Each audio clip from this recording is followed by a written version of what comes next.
ഇതാണ് ഇന്നത്തെ കേരളത്തിൻ്റെ സ്ഥിതി. കേസെടുക്കട്ടെ എന്ന്. ഇന്ന് ചിലപ്പോൾ ഈ പരിപാടിയുടെ മുന്നിൽ ചിലപ്പോൾ എന്നെ അറസ്റ്റ് ചെയ്ത് കൊണ്ടേക്കാം. ഞാനതിന് റെഡിയായിട്ട് നിൽക്കണം. CP അജിത് കുമാർ സ്വർണം കടത്തിയാൽ വകുപ്പിലെ കേസ് തന്നെയല്ല, ഊരം കലക്കിയാൽ കേസില്ല. മനസ്സിലായോ? അരീക്കോടത്തെ പോലീസ് SOG ക്യാമ്പിൽ നിന്ന് ഫോൺ ചോർത്തുന്നു. അവിടുത്തെ അത്യാധുനിക ഈ പറയുന്ന മാവോയിസ്റ്റ് ആക്രമണം നിയന്ത്രിക്കുന്നതിന് വേണ്ടിയിട്ടുള്ള UAPA കുറ്റങ്ങൾ ചെയ്യുന്ന ആളുകളെ കണ്ടെത്താൻ വേണ്ടിയിട്ടുണ്ടാക്കിയ സിസ്റ്റം ചോർത്തി ഈ പറയുന്ന ADGP അജിത് കുമാറും സുജിത് ദാസും അവർക്ക് ആവശ്യമായ കേരളത്തിലെ പ്രബലരായ മന്ത്രിമാരുടെ, പൊതുപ്രവർത്തകരുടെ, പത്രമാധ്യമ പ്രവർത്തകരുടെ, സമൂഹത്തിൻ്റെ മുന്നിൽ നിൽക്കുന്ന എല്ലാവരുടെയും ഫോണുകൾ ചോർത്തുന്നുണ്ട് എന്ന വിവരം എനിക്ക് ലഭ്യമായിട്ടുണ്ട്. ഇത് പരിശോധിക്കണം എന്ന് പറയേണ്ട പരാതി കൊടുത്ത്, ആ പരാതി കൊടുത്ത കണ്ടവനവിടെ നിൽക്കട്ടെ, കാണാത്ത ഞാൻ പറയാം എന്ന് പറയുന്ന സ്ഥിതിയാണ്. ഇതാണ് ഇന്നത്തെ കേരളത്തിന്റെ സ്ഥിതി. നമസ്കാരം. കേരളം കണ്ട ഏറ്റവും വലിയ നയവഞ്ചകനാണ് പിണറായി വിജയൻ എന്ന രാഷ്ട്രീയ നേതാവ്, രാഷ്ട്രീയ ചാണക്യൻ. ഇതെന്റെ വാക്കുകളല്ല, PV അൻവർ മാധ്യമങ്ങളെ കണ്ടപ്പോൾ പറഞ്ഞതാണ്. PV അൻവറിന്റെ പുതിയ പാർട്ടിയായ DMK രൂപീകരണവുമായി ബന്ധപ്പെട്ട്, DMKയുടെ പ്രഖ്യാപനവുമായി ബന്ധപ്പെട്ട് മാധ്യമപ്രവർത്തകർ PV അൻവറെ കണ്ടപ്പോഴാണ് ഇത്തരത്തിൽ സംസാരിച്ചത്. പിണറായി വിജയൻ RSSന്റെ ചാരനാണ്, സംഘപരിവാർ ശക്തികളുടെ ചാരനാണ്. CPMന്റെയും ഇടതുപക്ഷത്തിന്റെയും പ്രഖ്യാപിത ശത്രുക്കളായ സംഘപരിവാർ ശക്തികളുമായി ഒരു സഖ്യം ചെയ്ത് കേരളത്തിൽ ഭരണം നേടുവാനാണ് പിണറായി വിജയൻ എക്കാലത്തും ശ്രമിച്ചിട്ടുള്ളത്.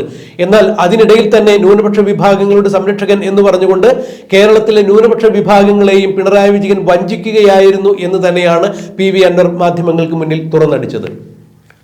ഇടതുപക്ഷത്തിന് ഒരു പ്രസക്തി ഉണ്ടായിരുന്നു കേരളത്തിൽ, അതുകൊണ്ട് തന്നെയാണ് താൻ ഇടതുപക്ഷ സ്വതന്ത്ര സ്ഥാനാർത്ഥിയായി മത്സരിച്ചതും MLA ആയി തീർന്നതുമല്ല. എന്നാൽ ഇടതുപക്ഷത്തിന് പരിപൂർണമായി തന്നെ പിണറായി വിജയൻ വഞ്ചിച്ചിരിക്കുന്നു എന്ന് തന്നെയാണ് PV അൻവർ തുറന്നടിച്ചത്.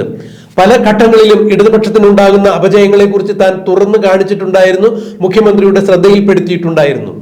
എന്നാൽ മുഖ്യമന്ത്രിയെ സംബന്ധിച്ചിടത്തോളം മുഖ്യമന്ത്രി ഒക്കത്ത് വെച്ചുകൊണ്ട് നടക്കുന്ന പല ആളുകളുമുണ്ട്.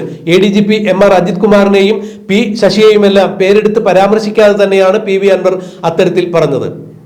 മുഖ്യമന്ത്രിയുടെ പൊളിറ്റിക്കൽ സെക്രട്ടറിയായ P ശശിയെയും മുഖ്യമന്ത്രിയുടെ വിശ്വസ്തരിൽ വിശ്വസ്തൻ എന്ന് വിശേഷിപ്പിക്കപ്പെടുന്ന ADGP MR അജിത് കുമാറിനെയും എല്ലാം മുഖ്യമന്ത്രി എപ്പോഴും ചേർത്ത് നിർത്തുന്നു. ഇവരൊക്കെ കൂടി മുഖ്യമന്ത്രിയെ കുഴിയിൽ ചാടിക്കുന്നു എന്ന് തന്നെയാണ് PV അൻവർ തുറന്നടിച്ചത്. എന്നെയും ഏത് നിമിഷവും അറസ്റ്റ് ചെയ്യപ്പെടാം എന്ന് PV അൻവർ മാധ്യമപ്രവർത്തകരോട് തുറന്നു പറയുകയുണ്ടായി. ഇന്ന് മഞ്ചേരിയിൽ താൻ തന്റെ പുതിയ പാർട്ടി പ്രഖ്യാപനം നടത്തുന്നു.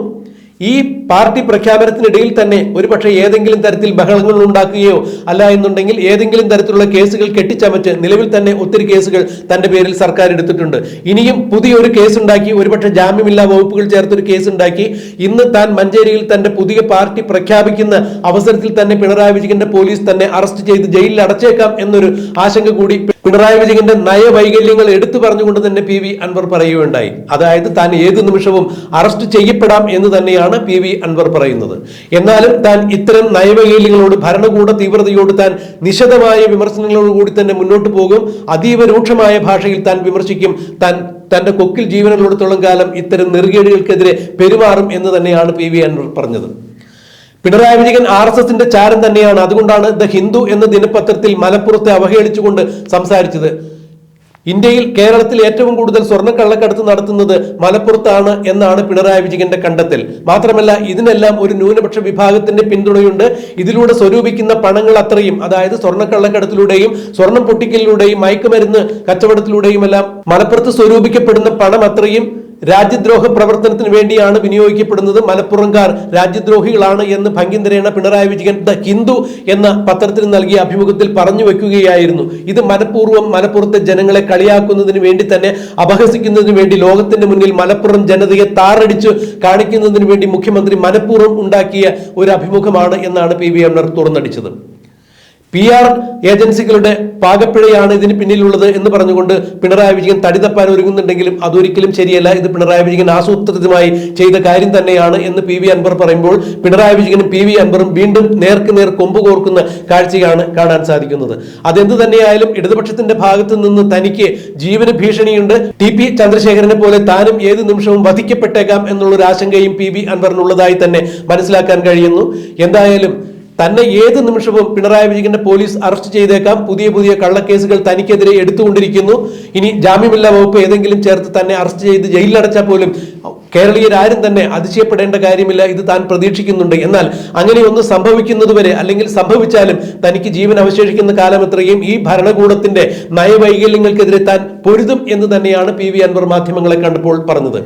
PV അൻവർ മാധ്യമങ്ങളെ കണ്ടപ്പോൾ തന്റെ പുതിയ പാർട്ടിയായ DMK-യുടെ പ്രഖ്യാപനത്തെക്കുറിച്ചും DMK-യെക്കുറിച്ചും പിണറായി വിജയന്റെ നയവൈകല്യങ്ങളെക്കുറിച്ചും ന്യൂനപക്ഷ വിഭാഗങ്ങളെ പിണറായി വിജയൻ ഏത് തരത്തിലാണ് വഞ്ചിച്ചിരിക്കുന്നതെന്നും പിണറായി വിജയൻ RSSന്റെ സംഘപരിവാർ ശക്തിയുടെ ചാരനാണ് എന്നൊക്കെയുള്ള അതിനിശിതമായ വിമർശനങ്ങൾ അടങ്ങിയ അഭിമുഖത്തിന്റെ പ്രസക്ത ഭാഗങ്ങൾ നമുക്കൊന്ന് കേൾക്കാം. മഞ്ചേരിയിലെ ഗുരുതര വകുപ്പുകൾ ചുമത്തി കേസെടുത്തിട്ടുണ്ട് SOGയുടെ പരാതിയിൽ. കേസൊക്കെയും വരും. വകുപ്പ് അത് ഉണ്ടാവുമല്ലോ. ADGP അജിത് കുമാർ സ്വർണം കടത്തിയാൽ വകുപ്പിലെ കേസ് തന്നെയല്ല, പൂരം കലക്കിയാൽ കേസില്ല. മനസ്സിലായോ? അരീക്കോടത്തെ പോലീസ് SOG ക്യാമ്പിൽ നിന്ന് ഫോൺ ചോർത്തുന്നു.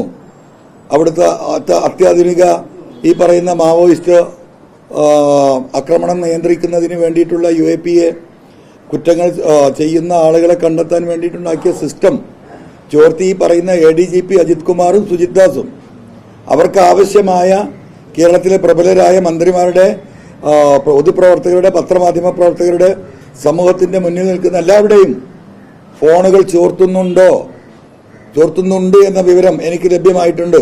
ഇത് പരിശോധിക്കണം എന്ന് പറഞ്ഞ പരാതി കൊടുത്ത്, ആ പരാതി കൊടുത്ത കട്ടവനവിടെ നിൽക്കട്ടെ, കണ്ടവനവിടെ നിൽക്കട്ടെ, കാണാത്ത ഞാൻ പറയാം എന്ന് പറയുന്ന സ്ഥിതിയാണ്.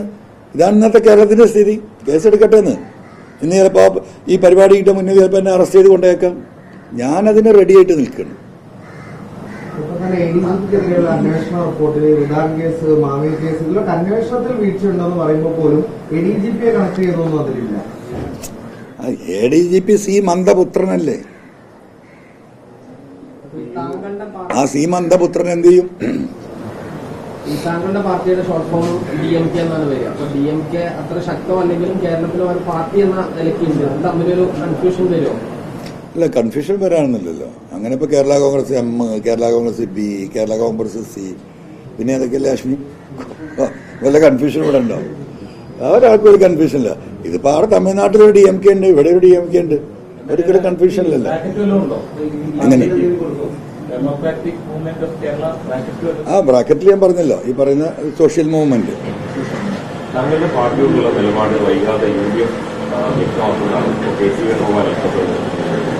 എന്താണ് UDF ഒരു നിലപാട്? സമതുലമാണോ? ഞാനോ? ഞാൻ അതിനെ കുറിച്ചൊന്നും ഇപ്പൊ ആലോചിച്ചിട്ടില്ല. ഈ എന്താ പറയുക, കുട്ടി പറക്കുന്നേ ഉള്ളൂ.